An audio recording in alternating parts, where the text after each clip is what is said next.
আবু হুরায়রা রাদিয়াল্লাহু তাআলা আনহুর বর্ণনা, রাসূলুল্লাহ সাল্লাল্লাহু আলাইহি সাল্লামের সাথে এক জায়গায় তিনি রওনা করলেন। আবু হুরায়রা বলেন, আকবালতু মা'আন নবী সাল্লাল্লাহু আলাইহি ওয়াসাল্লাম ফাসামি'a রাজুলান ইয়াকরাউ কুল হুয়াল্লাহু আহাদ।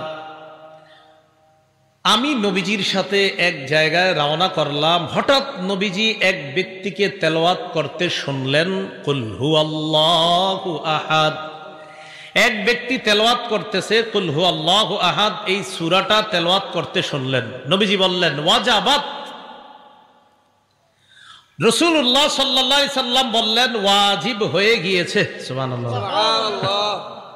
আবু হুরায়রা রাদিয়াল্লাহু তাআলা আনহু বলেন, কুলতু মা ওয়াজাবাত ইয়া রাসূলুল্লাহ, ইয়া রাসূলুল্লাহ কি ওয়াজিব হয়েছে? কিছুই তো বুঝলাম না, আপনার কাছে বুঝতে চাই ওয়াজিব হয়েছে কি, ওয়াজিব হয়েছে বুঝলাম না। একজনের তেলাওয়াত শুনলেন, শোনার পর বললেন ওয়াজিব হয়ে গিয়েছে।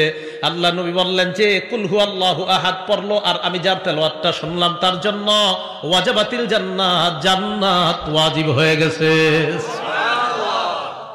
কুল হুয়াল্লাহ শুধু পড়েন এমন না, বিশ্বাসও করবেন। বলেন কুল হুয়াল্লাহ কার পরিচয়? কুল হুয়াল্লাহ কার গুণাবলী বর্ণনা? এই বিশ্বাস নিয়ে পড়বেন। রাসূল বলেন তার জন্য জান্নাত ওয়াজিব হয়ে গেছে।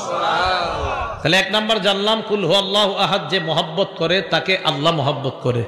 কুল হুয়াল্লাহু আহাদ যে পড়বে ইয়াকিনের সাথে, বিশ্বাসের সাথে, আর এটার উপর যে অটল থেকে মৃত্যুবরণ করবে তার জন্য জান্নাত ওয়াজিব।